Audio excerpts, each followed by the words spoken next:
आज मैले जुन प्रकारको गतिविधि देखे आफ्नै देशमा त्यो प्रकारको गतिविधि राम्रो होइन।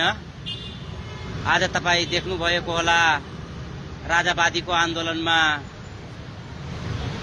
कमल थापाज्यूलाई प्रहरीले कसरी घिसारेर लगिरहेको भिडियोहरू सामाजिक सञ्जालमा आइरहेको देखेर हामी यो भिडियो बनाउनु परेको हो।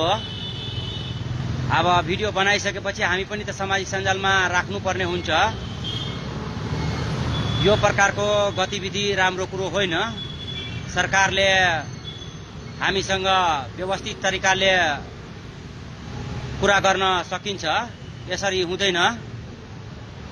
हामीले सरकारलाई अब आउने दिनमा चेतावनी दिनु नपरोस् र घर घरबाट माओवादीले बन्दुक बोकेको जस्तो हामीले कुखुरी उठाउनु नपरोस्। अहिले हामी कुखुरी उठाएका छैनौं, नेपाली टोपी त लगाएका छौं, नेपाली झण्डा बोकेका छौं। अब काँधमा कुखुरी बोक्ने बेला पनि आएको छ।